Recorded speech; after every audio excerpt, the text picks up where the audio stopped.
देखो बच्चों, लाइफ में ना मैनेजमेंट बहुत ज़्यादा इंपॉर्टेंट होता है। चाहे वो टाइम का मैनेजमेंट हो, चाहे वो फाइनेंस का मैनेजमेंट हो, या फिर वो बिजनेस का मैनेजमेंट हो। तो आज मैं आप लोगों को बताऊंगा nature and significance of management के सारे कॉन्सेप्ट जो कि आप लोगों के बिजनेस स्टडीज क्लास 12th के हैं। साथ साथ इसको ऐसे पढ़ो कि जैसे आप लोग लाइफ में चीज़ों को मैनेज करोगे आगे जाके। ठीक है, ऐसे मत पढ़ो कि आप लोग का एक सब्जेक्ट है बिजनेस स्टडीज, उसमें चैप्टर नंबर 1 है, ऐसे करके याद कर रहे हो। ऐसे सोचो कि लाइफ में आपको कितनी सारी चीज़ें मैनेज करनी है, तो ये चैप्टर आपकी चीज़ों को, आपकी लाइफ को बहुत आसान बनाने वाला है। So my name is Sarj Thapar. I am a postgraduate teacher and let's start. देखो बच्चों, कॉन्सेप्ट तो मैं आप लोग के सारे बिल्डअप कर दूंगा जो कि आपके बिजनेस स्टडीज चैप्टर 1 से है। लेकिन साथ साथ ना आप लोग को बच्चों इंपॉर्टेंट क्वेश्चन भी पता होने चाहिए जो कि आप लोग के बोर्ड एग्जाम में यूजुअली रिपीट होते हैं। ठीक है, किस टाइप के क्वेश्चंस आते हैं, कब कब रिपीट हुए, वो सब बातें आप लोग को पता होनी चाहिए। तो मैं आप लोग लेके आऊँ most likely CBSE question bank. इसके अंदर बिजनेस स्टडीज के सारे ऐसे क्वेश्चन हैं जो कि आप लोग के बोर्ड एग्जाम में रिपीट होते हैं। इसमें कॉम्पिटेंसी फोकस्ड इंपॉर्टेंट क्वेश्चंस हैं, कंप्लीट एक्सप्लेनेशन है सारे के सारे एमसीक्यूज का, केस बेस्ड क्वेश्चंस है, असर्शन रीजन क्वेश्चन है, प्रीवियस ईयर बोर्ड एग्जाम का क्वेश्चन पेपर भी इसके अंदर है, ताकि आप लोगों को पता लग जाए कि लास्ट ईयर किस टाइप के क्वेश्चंस आए थे। ठीक है, मैं आपको दिखाता हूँ कि किस टाइप का ये रहने वाला है। इसके अंदर देखो बच्चों, इस तरीके से क्वेश्चंस होते हैं सारे, जैसे कोई भी क्वेश्चन है उसका आपको आंसर मिलेगा, साथ में आपको डिटेल्ड एक्सप्लेनेशन मिलेगी। ठीक है, डिटेल्ड एक्सप्लेनेशन है ताकि आप लोग की हेल्प हो जाए अच्छे से। इसको ले लो, इसको आप लोग यूज करो, डेफिनेटली आप लोग का जो स्कोर है वो मैक्सिमाइज हो जाएगा। लिंक मैं नीचे डिस्क्रिप्शन में डाल रहा हूँ, आप लोग जाके इसको ले सकते हो। ठीक है, लिंक नीचे डिस्क्रिप्शन में, इसको जाके ले लो, फिजिकल कॉपी आप लोग को डिलीवर हो जाएगी। देखो बच्चों, लाइफ को मैनेज करना हो गया, फाइनेंस को मैनेज करना हो गया, बिजनेस को मैनेज करना हो गया। यूजुअली मैनेजमेंट की एक डेफिनेशन होती है जो कि आपको याद करनी है कि मैनेजमेंट एक्चुअल में होता क्या है। सर वो बता दो पहले, बाकी चीज़ तो हम लोग समझ लेंगे। मैनेजमेंट एक ऐसा प्रोसेस है जिसमें बेसिकली आप लोग इफेक्टिवली और एफिशिएंटली अपने गोल्स को अचीव करते हो। So management is the process of working with and through others to effectively achieve the organisation objective by efficiently using limited resources in the changing environment. Basically बच्चों क्या है, मैं आपको ये बोलना चाह रहा हूँ कि अगर आप लोग लोगों को मैनेज कर रहे हो, चीज़ों को मैनेज कर रहे हो, तो आपको इस तरीके से मैनेज करना है कि फर्म को लॉस ना हो और आप लोग लॉन्ग टर्म तक मार्केट में खेल पाओ। समझे मेरी बात को? वही मैनेजमेंट है। लिमिटेड रिसोर्सेज होंगे आपके पास, एनवायरमेंट चेंज होता रहेगा, बेसिकली नए नए तरह के गुड्स आएंगे, सर्विसेज आएगी, और भी बहुत सारे चेंजेस आते हैं एनवायरमेंट के अंदर, वो आपको देखने को मिलेंगे। तो उस चेंजिंग एनवायरमेंट में आप लोग किस तरीके से कॉप अप करोगे, किस तरीके से अपने बिजनेस को बचाओगे, उसी को बोलते हैं बच्चों मैनेजमेंट। समझे मेरी बात को? इसके अंदर दो वर्ड यूज हुए हैं सर, इफेक्टिवली और एफिशिएंटली। ठीक है, इफेक्टिवली और एफिशिएंटली क्या होता है मैं आपको अलग से बताता हूं, यहां पे देखो बिल्कुल ध्यान से। इफेक्टिवनेस क्या होता है, एफिशिएंसी क्या होती है। Effectiveness is about doing the right task, completing the assigned job on time, no matter whatever the cost. Effectiveness में बच्चों ये होता है कि हम लोग इस तरीके से काम करेंगे कि काम टाइम पे कंप्लीट हो जाए, चाहे कितना भी पैसा उसमें लग जाए, नो मैटर, कोई मैटर नहीं करेगा कितना ही पैसा लगने लग रहा है उसके अंदर, लेकिन हमारा जो काम है वो टाइम पे होना चाहिए। एफिशिएंसी में क्या होता है भाई, एफिशिएंसी में भी काम टाइम पे ही होता है, लेकिन मिनिमम कॉस्ट के साथ होता है यहाँ पे। ठीक है, मिनिमम कॉस्ट के साथ होता है और मैक्सिमम आउटपुट निकल के आता है इसके अंदर, तो वो एफिशिएंसी होती है। ऐसे समझो कि जैसे मान लो आपके स्कूल टीचर ने आपको एक प्रोजेक्ट बनाने को दिया। ठीक है, एक प्रोजेक्ट बनाने को दिया है। ठीक है, दो बच्चों को दिया। ठीक है, दो बच्चों को दिया, एक का नाम है चिलंटू। ठीक है, चिलंटू नाम है एक बच्चे का, दूसरे का नाम है चिलंटी। ठीक है, अब मेरी बात को ध्यान समझो, तो ये चिलंटू है। ठीक है, ये चिलंटू है और ये चिलंटी है। इन दोनों को प्रोजेक्ट बनाने को दिया, तो चिलंटी ने क्या किया, बेसिकली चिलंटी ने अपने पैसों से प्रोजेक्ट बनाया, खुद से प्रोजेक्ट बनाया, और टोटल मिला के इसकी कॉस्ट आई 200 रुपये, और टाइम पे प्रोजेक्ट सबमिट भी कर दिया। चिलंटू ने क्या किया, बेसिकली चिलंटू को याद आया कि उसने प्रोजेक्ट नहीं बनाया है, और एक दिन पहले उसको याद आया कि कल उसको प्रोजेक्ट सबमिट करना है, तो उसने एक स्टेशनरी शॉप वाले से प्रोजेक्ट बनाया 1000 रुपीज में। 1000 रुपये में इसने प्रोजेक्ट बनवाया और स्कूल में सबमिट कर दिया। दोनों ने सबमिट कर दिया है, लेकिन यहाँ पे जो चिलंटी है वो एफिशिएंट है, एफिशिएंट। ठीक है, समझे मेरी बात को, एफिशिएंट है ये, क्योंकि इसने टाइम पे काम कंप्लीट किया और कॉस्ट भी मिनिमम करी है। इसने टाइम पे काम किया है चिलंटू ने, लेकिन कॉस्ट को मिनिमम नहीं किया, तो ये इफेक्टिव है यहाँ पे ये। ठीक है, इफेक्टिव है ये, और चिलंटी यहाँ पे एफिशिएंट है। समझे मेरी बात को, इफेक्टिवनेस और एफिशिएंसी क्या होती है। आगे बढ़ते हैं हम लोग। अब समझते हैं बच्चों कैरेक्टरिस्टिक्स ऑफ मैनेजमेंट। उससे पहले मैं आपको बताना चाहता हूँ कि कैरेक्टरिस्टिक्स ऑफ मैनेजमेंट को याद करने की मैंने एक ट्रिक बनाई थी, उसका लिंक मैं आपको नीचे डिस्क्रिप्शन दूंगा। ठीक है, ट्रिक थी, बहुत इजीली आपको कैरेक्टरिस्टिक्स ऑफ मैनेजमेंट याद हो जाएंगे। लिंक मैं आपको नीचे डिस्क्रिप्शन में दूंगा, आप लोग जाके उसको देख सकते हो, trick to remember characteristics of management. अब समझो भाई मैनेजमेंट के कैरेक्टरिस्टिक्स क्या होते हैं, आप लोग समझ गए हो कि सर मैनेजमेंट क्या होता है। मैनेजमेंट एक ऐसा प्रोसेस है जिसके अंदर हम लोग चीजों को, लोगों को इस तरीके से मैनेज करते हैं कि हमारी जो फर्म है वो लॉन्ग टर्म तक चलती रहे, डायनामिक एनवायरनमेंट के अंदर, चेंजिंग एनवायरनमेंट के अंदर, वही मैनेजमेंट होता है। इसके बच्चों फीचर्स क्या है, इसके कैरेक्टरिस्टिक्स क्या है, ये यूनिवर्सल है। यूनिवर्सली मतलब होता है कि ये ऑल परवेसिव है। ऑल परवेसिव का मतलब ये हर जगह एप्लीकेबल है, चाहे छोटी फर्म है, बड़ा बिजनेस है, मीडियम साइज बिजनेस है, हर बिजनेस में बेसिकली मैनेजमेंट होता ही है। मैनेजमेंट बच्चों एक गोल ओरिएंटेड प्रोसेस होता है, हमारा एक गोल होता है जिसको हम अचीव करने के लिए चीजों को मैनेज करते हैं। समझे मेरी बात को? मैनेजमेंट एक कॉन्टिन्यूस प्रोसेस है। ऐसा नहीं है कि हमने एक प्रोजेक्ट बना लिया उसके बाद हम लोग मैनेजमेंट नहीं करेंगे बिजनेस के अंदर। मैनेजमेंट हमें हमेशा करना होता है चीजों का।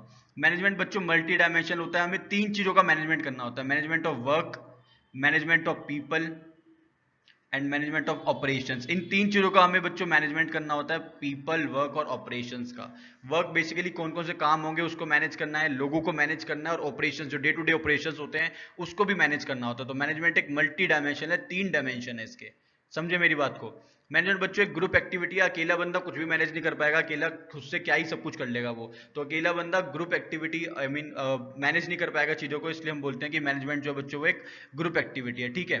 डायनामिक फंक्शन होता है मैनेजमेंट, हमेशा बदलता रहता है। मैनेजमेंट का स्टाइल आपको बदलना पड़ेगा क्योंकि लोगों की सोच बदलती है, नई नई चीजें आती है, नए नए प्रोडक्ट आते हैं, तो अपने आप को भी हमें लोगों को चेंज करना पड़ता है। मैनेजमेंट बच्चों एक इंटेंजिबल फोर्स है। मैनेजमेंट आपको दिखता नहीं है, आप उसको फील कर सकते हो। लेकिन समझे मेरी बात को? जैसे आप अगर किसी होटल में गए, किसी रेस्टोरेंट में गए, वहां का मैनेजमेंट आपको अच्छा लगा, वहां का एनवायरमेंट आपको अच्छा लगा, तो आप ये बोलोगे थोड़ी ना कि देखो मैनेजमेंट जाने लग रहा है। भाई मैनेजमेंट दिखता थोड़ी है, मैनेजमेंट तो एक इंटेंजिबल फोर्स है। ठीक है। अब आते हैं बच्चों मैनेजमेंट के ऑब्जेक्टिव्स के ऊपर कि सर ऑब्जेक्टिव्स क्या है मैनेजमेंट के, हम लोग मैनेजमेंट करते क्यों हैं। तो भाई 3 ऑब्जेक्टिव होते हैं मैनेजमेंट के लिए, जिस चीज जो बेसिकली एक बिजनेस के लिए होते हैं। पहला होता है ऑर्गेनाइजेशनल ऑब्जेक्टिव। क्या होता है बच्चों? Organisation objective. जिस ऑर्गेनाइजेशन के लिए हम लोग काम करने लगे रहे हैं ना, देखो एक चीज हमेशा याद रखना, मैं आपको अभी आगे भी समझाऊंगा कि मैनेजमेंट और ऑनर अलग अलग बंदे होते हैं। एक भी हो सकता है लेकिन यूजुअली अलग अलग बंदे होते हैं। मैनेजमेंट अलग टीम होती है, ऑनर्स अलग होते हैं। ठीक है। मालिक अलग होते हैं, मैनेजर्स अलग होते हैं। बहुत सारे बच्चे इसमें कंफ्यूज रहते हैं कि सर मैनेजर्स ही ऑनर्स है, ऑनर्स ही मैनेजर्स है। तो ऐसा बिल्कुल भी मत सोचना। अब आगे आते हैं कि एक अच्छा मैनेजमेंट क्या होता है, जिसके अंदर बेसिकली ऑर्गेनाइजेशन के ऑब्जेक्टिव्स को देखा जाता है, जिसको हम बोलते हैं एसपीजी। क्या बोलते हैं सर? एसपीजी, सर्वाइवल, प्रॉफिट और ग्रोथ। सर्वाइवल, प्रॉफिट और ग्रोथ। सबसे पहले हमें बिजनेस को सर्वाइव कराना होता है मार्केट के अंदर। अगर आप लोग 1 साल, 2 साल, 5 साल अपने बिजनेस को सर्वाइव करा पाए तो डेफिनेट है कि आपका प्रॉफिट बाद में होगा ही होगा और आपकी लॉन्ग टर्म में ग्रोथ हो जाएगी। तो सर्वाइवल, प्रॉफिट और ग्रोथ ही हमारे ऑर्गेनाइजेशनल ऑब्जेक्टिव्स होते हैं। इसके अलावा बच्चों सोशल ऑब्जेक्टिव भी होते हैं। हम लोग सोसाइटी के लिए काम करने लग रहे हैं, सोसाइटी में काम करते हैं, सोसाइटी के लिए काम करते हैं, सोसाइटी से ही पैसा कमाते हैं। सोसाइटी के लिए भी हमारे कुछ ऑब्जेक्टिव्स होते हैं, जैसे उनको अच्छे क्वालिटी के प्रोडक्ट्स प्रोवाइड करना, रीजनेबल प्राइस में देना, एम्प्लॉयमेंट अपॉर्चुनिटीज प्रोवाइड करना, वेल्थ प्रोवाइड करना। हमारी जो भी मतलब इकोनॉमिक वेल्थ का मतलब है यूजुअली अपने एरिया की वेल्थ को बढ़ाना। अगर आप लोग अमीर होते हो तो याद रखना सिर्फ आप अमीर नहीं हो रहे, आपकी फैमिली अमीर होती है, आपकी सोसाइटी अमीर होती है। तो उसके बारे में यहाँ बात हो रही है। सोसाइटी को एजुकेट करना है, हेल्थ उनकी अच्छी रखनी है, वोकेशनल ट्रेनिंग प्रोग्राम्स उनके लिए करने हैं अगर हो सकता है तो, eco friendly methods of production करने हैं। ऐसा नहीं कि फैक्ट्री लगा दी और आसपास नॉइज पोल्यूशन करने लग रहे हैं हम लोग, ऐसा नहीं करना है हमें। सोशल ऑब्जेक्टिव्स को भी ध्यान में रखना होता है।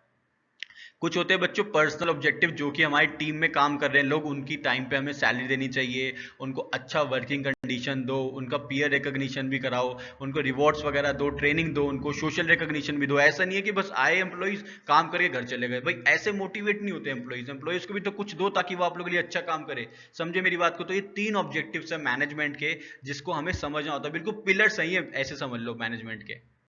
अब देखो बच्चों मैनेजमेंट इतना ज्यादा जरूरी क्यों है? सर आप बार बार मैनेजमेंट के बारे में बोल रहे हो कि मैनेजमेंट करना इंपॉर्टेंट है, तो समझो मेरी बात को। जैसे ये बिजनेस 1 है और ये बिजनेस 2 है, ये चीजों को मैनेज करके चलता है, और जो बिजनेस 2 है ये चीजों को मैनेज करके नहीं चलता है। तो लॉन्ग टर्म में क्या होगा? लॉन्ग टर्म में ये होगा, जो बिजनेस 1 है ना, ये बेसिकली प्रॉफिट कमाएगा, बहुत ज्यादा ग्रोथ होगी इसकी, सर्वाइव कर पाएगा मार्केट के अंदर बहुत अच्छे से। लेकिन जो बिजनेस 2 है, शुरू में हो सकता है ये अच्छे चीजों को चला ले, लेकिन लॉन्ग टर्म में इसका कुछ भी नहीं होने वाला। हो सकता है कि इसको बहुत ज्यादा दिक्कतों का सामना करना पड़े। ठीक है। अब आते हैं कि सर इतना ज्यादा इंपॉर्टेंट है क्यों मैनेजमेंट? बच्चों मैनेजमेंट से ना ग्रुप के गोल्स अचीव होते हैं। ऐसा नहीं कि सिर्फ एक बंदे के गोल्स अचीव हो रहे हैं, मैनेजमेंट से सबके गोल्स अचीव हो रहे हैं। जो भी लोग आपके अंडर वर्क करते हैं ना, सबके गोल्स अचीव होते हैं। और जब सबका भला होता है तो भाई बिजनेस का भी भला होता है। नेक्स्ट आता है एफिशिएंसी बढ़ती है मैनेजमेंट से। अगर आप चीजों को मैनेज करके चलोगे तो आप कॉस्ट इफेक्टिव बन जाओगे। कॉस्ट इफेक्टिव का मतलब है कि आप चीजों को देख के करोगे, सारे पैसों को बिल्कुल बचा के खर्च करोगे। ऐसा करोगे इनपुट कम डले और आउटपुट ज्यादा है। ठीक है। डायनामिक ऑर्गेनाइजेशन इससे क्रिएट हो जाएगी आपकी। डायनामिक मतलब होता है बच्चों चेंजिंग ऑर्गेनाइजेशन। जैसे अगर एनवायरनमेंट चेंज हो रहा है तो अपनी ऑर्गेनाइजेशन को भी आप चेंज कर पाओगे। पर्सनल ऑब्जेक्टिव्स को भी अचीव करने में काम आता है, जो भी हमारे एम्प्लॉइज वगैरह है उनको सैलरीज टाइम पे देने में काम आता है। और सोसाइटी के डेवलपमेंट में भी काम आता है मैनेजमेंट। सोसाइटी का डेवलपमेंट मतलब बिजनेस का डेवलपमेंट, बिजनेस का डेवलपमेंट मतलब सोसाइटी का डेवलपमेंट। ये लाइन मेरी हमेशा याद रखना। समझे मेरी बात को? अब आता है बच्चों की ना, मैनेजमेंट सर है क्या, ये बताओ। मैनेजमेंट एक आर्ट यानी कि कला है, साइंस यानी कि विज्ञान है, प्रोफेशन है, क्या है क्या सर मैनेजमेंट? थोड़ा सा अच्छे से बताओ। आपने डेफिनेशन बता दी कि management nothing but the combination of effectiveness versus efficiency. तो भाई मैनेजमेंट है क्या, मैं आपको पूरा डिटेल में बताता हूँ। हम बात करेंगे आर्ट साइंस या प्रोफेशन में से क्या है मैनेजमेंट। पहले हम बात करेंगे बच्चों आर्ट की, कला की। आर्ट होती क्या है बेसिकली? आर्ट में बच्चों थियोरेटिकल नॉलेज होती है, बहुत चीजें पढ़नी होती है, चाहे वो डांस फॉर्म हो, चाहे सिंगिंग के जो सारे गाँव पा हो, सब चीजें थियोरेटिकल नॉलेज हमें पढ़नी पड़ती है। पर्सनलाइज एप्लीकेशन होता है आर्ट के अंदर, जिसने सीखा है उसी को आता है आर्ट, जिसने डांस सीखा उसी को आएगा ना, उसके भाई को क्यों आएगा डांस, है ना।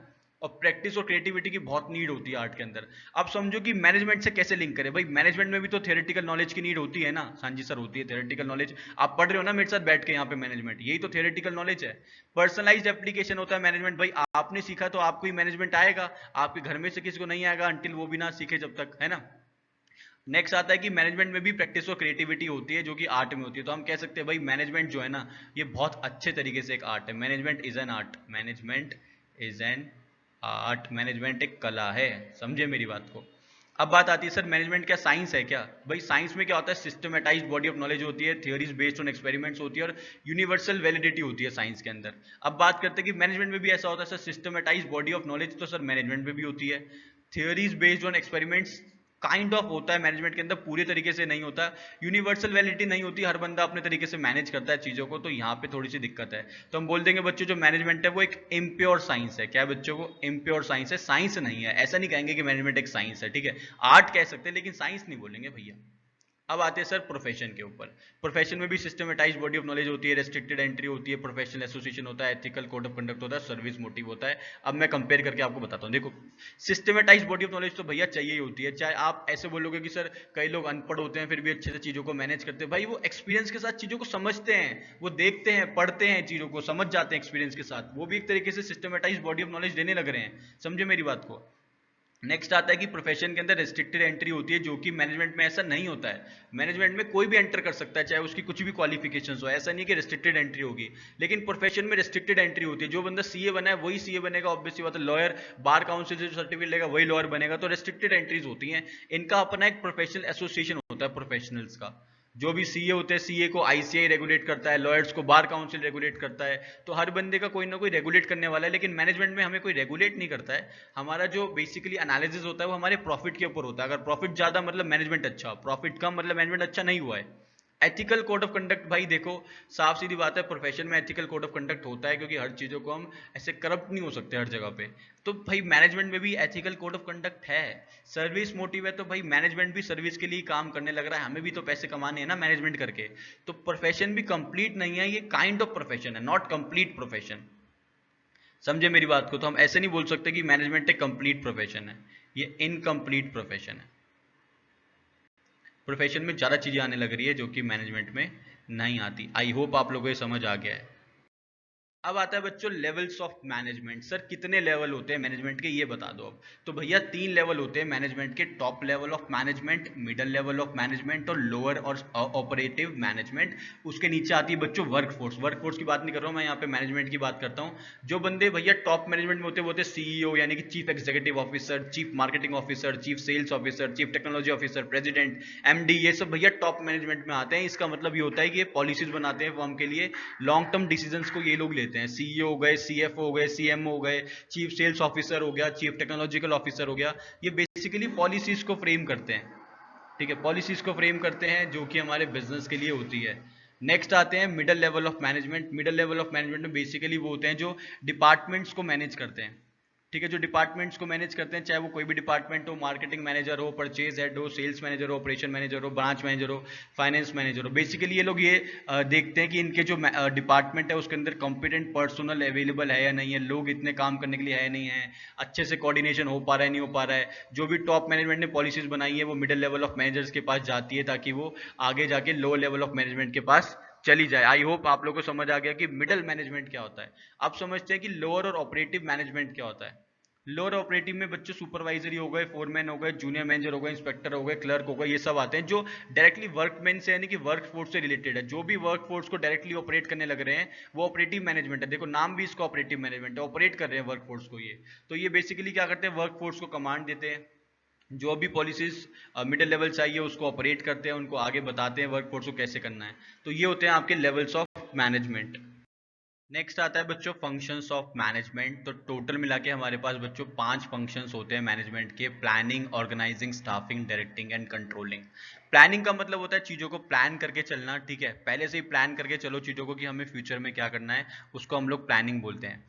उसके बाद आता है बच्चों चीज़ों को ऑर्गेनाइज करना, रिसोर्सेज को लेके आना, रिसोर्सेज को अरेंज करना, वो सब बच्चों हमारे अंदर आता है ऑर्गेनाइजिंग के अंदर, ऑर्गेनाइज करना चीज़ों को। फिर जो एक लोग काम करेंगे, जो भी हमें प्रोजेक्ट कंप्लीट कराना है, वो कौन लोग करेंगे, कॉम्पिटेंट लोग कौन होंगे, वो ऐसे जो एलिजिबल होंगे हमारी जॉब के लिए, उसको बोलेंगे बच्चों स्टाफिंग करना, ठीक है। नेक्स्ट आता है डायरेक्ट करना, इन लोगों को मोटिवेट करना है, हमें सुपरवाइज करना है, इनको डायरेक्ट करना है कि किस तरीके से काम करना होता है। फिर कंट्रोल करना होता है, बेसिकली हमें एट द एंड चेक करना होता है, फीडबैक देना होता है, हमें सब एम्प्लॉइज वगैरह को देखना होता है कि हमारे बिजनेस के गोल्स अचीव हुए हैं या नहीं हुए हैं। अगर कहीं पे दिक्कत आ रही है तो वो क्या दिक्कत है, क्यों डेविएशंस आ रही है, क्यों दिक्कत आने लग रही है, तो वो हम लोग बेसिकली कंट्रोलिंग के अंदर चेक करते हैं। तो ये 5 के 5 हमारे फंक्शंस ऑफ मैनेजमेंट होते हैं, ठीक है। Planning, organising, staffing, directing and controlling. Starting from planning and ends to controlling. Planning से शुरू के हम लोग कंट्रोलिंग तक अपने मैनेजमेंट को करते रहते हैं। ये प्रोसेस सारे के सारे प्रोसेस बच्चों कंटिन्यूस होते हैं, पहले प्लानिंग होती है, फिर ऑर्गेनाइजिंग, फिर स्टाफिंग, डायरेक्टिंग, कंट्रोलिंग, फिर दोबारा planning, organising, staffing, directing, controlling. जितने भी प्रोजेक्ट्स हमें मिलते रहेंगे हम ये 5 के 5 फंक्शंस को अप्लाई करते रहेंगे। बहुत इंपॉर्टेंट है ये पांचों के पांचों फंक्शंस, ठीक है। नेक्स्ट आता है coordination and its importance. Coordination क्या होती है और उसके इंपॉर्टेंस क्या है, ये चीज समझो। कोऑर्डिनेशन का मतलब होता है सब चीजों को सिंक्रोनाइज करना, सब लोग को एक दूसरे के साथ मिलजुल के काम करना होता है, उसी को कोऑर्डिनेशन बोलते हैं। अगर हम लोग कोऑर्डिनेट नहीं करेंगे एक दूसरे के साथ तो बेसिकली हम लोग लॉन्ग टर्म में ग्रोथ नहीं ले पाएंगे। और मैंने आपको बताया था कि लॉन्ग टर्म ग्रोथ हमें चाहिए ही चाहिए, मैनेजमेंट का गोल यही होता है कि हमें लॉन्ग टर्म ग्रोथ मिल जाए, ठीक है। अब बेसिकली कोऑर्डिनेशन के क्या इंपॉर्टेंस है, क्या फीचर्स है, बेसिकली ये समझो कि जो कोऑर्डिनेशन है इससे टीम स्पिरिट डेवलप होती है, साथ में यहाँ पे सब बंदों को प्रॉपर का डायरेक्शन मिल जाती है, गाइडेंस मिल जाती है, बेसिकली मोटिवेट हो जाते हैं सारे एम्प्लॉय जब हम लोग कोऑर्डिनेट करेंगे। ऑप्टिमम यूटिलाइजेशन होता है रिसोर्सेज का, ऑब्जेक्टिव्स को हम लोग जल्दी अचीव कर लेते हैं, हेल्दी रिलेशनशिप बनते हैं ऑर्गेनाइजेशन के अंदर, हायर एफिशिएंसी निकल के आती है, गुडविल बनी रहती है फर्म की। अगर हम लोग कोऑर्डिनेट नहीं करेंगे ना तो बहुत ज़्यादा दिक्कतें आने लगेंगी। ऐसे समझो, मैं आपको बिल्कुल बहुत बेसिक सी बात बताता हूँ। ऐसे समझो जैसे मान लो एक प्रोजेक्ट है, हमें प्रोजेक्ट मिला है प्रोजेक्ट ए, इसके अंदर हमें एक प्रोडक्ट बनाना है जिसमें कुल मिला के जो कॉस्ट आएगी बच्चों वो आएगी 1 लाख रुपीज़ की। 1 लाख की कॉस्ट आएगी और ये बातें सब फाइनेंशियल मैनेजर को पता थी, उसने 1 लाख रुपीज़ अरेंज करा दिए, लेकिन सेल्स टीम को नहीं बताया कि हमने कोई नया प्रोजेक्ट बनाया। सेल्स टीम को नहीं बताया तो ये जो प्रोडक्ट है वो सेल नहीं हो पाएगा मार्केट के अंदर, तो हमारे फर्म के गोल्स अचीव नहीं हो पाएंगे। तो मतलब एक फाइनेंशियल मैनेजर ने जो मार्केटिंग मैनेजर के साथ कोऑर्डिनेट नहीं किया है तो यहाँ पे इतनी ज़्यादा दिक्कत आने लग रही है कि फर्म के जो प्रोडक्ट हैं वो सब खराब होने लग रहे हैं और सेल भी नहीं हो रही है हमारी। तो इसलिए कहते हैं कि कोऑर्डिनेशन करना बहुत ही ज़्यादा इंपॉर्टेंट है। आप लोग खुद समझो कि अगर आप लोगों को स्कूल का प्रोजेक्ट मिल रहा है जो कि टीम में सबको कोऑर्डिनेट करना चाहिए, अगर एक भी बच्चा कोऑर्डिनेट नहीं करेगा ना तो बहुत ज़्यादा दिक्कतें आने लगेंगी लाइफ के अंदर, ठीक है। तो कोऑर्डिनेशन एक बहुत ही ज़्यादा इंपॉर्टेंट चीज़ है, मैं आपको अलग से भी इसके इंपॉर्टेंस बताता हूँ एक बारी। देखो यहाँ पे देखो इंपॉर्टेंस क्या है बच्चों कोऑर्डिनेशन के। अगर आप लोग ग्रो करना चाहते हो अपनी फर्म को लॉन्ग टर्म में तो भैया कोऑर्डिनेशन करना ही पड़ेगा। बहुत सारे फंक्शंस होते हैं जो अलग अलग टाइप के फंक्शंस होते हैं, मार्केटिंग, फाइनेंस, प्रोडक्शन, एचआर, मैं आपको अगले चैप्टर्स में कराऊंगा ये सब बातें। तो डिफरेंट डिफरेंट फंक्शंस में डिफरेंट डिफरेंट लोग काम कर रहे होते हैं तो उनको एक जगह पर यूनाइट करना होता है, इसलिए कोऑर्डिनेशन करना जरूरी है। और कोऑर्डिनेशन से ही हमें स्पेशलाइजेशन मिलेगी। सब बंदे अपने अपने फील्ड में स्पेशलाइज्ड हैं लेकिन हमें होलसम एफर्ट चाहिए, सबके एक ही एफर्ट चाहिए, तो उसके लिए कोऑर्डिनेशन कराना पड़ेगा। समझे मेरी बात को, तो ये तीनों के तीनों इंपॉर्टेंस है कोऑर्डिनेशन के। आई होप बच्चों आप लोग को समझ आ गया कि nature and significance of management का मतलब क्या होता है, क्या क्या चीज़ें इसके अंदर आती हैं और सारे के सारे सब कॉन्सेप्ट। अगर आप लोग चाहते हो कि मैं आप लोग को आगे के भी लेक्चर्स प्रोवाइड करूँ इसी बिजनेस स्टडीज़ की सीरीज़ के ऊपर, लर्न मैनेजमेंट विद हर्ष थापर, तो नीचे कमेंट करके मुझे जरूर बताना। अगर आप लोग चैनल पर नए हो तो चैनल को सब्सक्राइब कर देना और साथ में लगे बेल आइकन को प्रेस कर देना ताकि लेटेस्ट वीडियोज़ और अपडेट्स आप लोगों को सबसे पहले मिलती रहें। Thank you.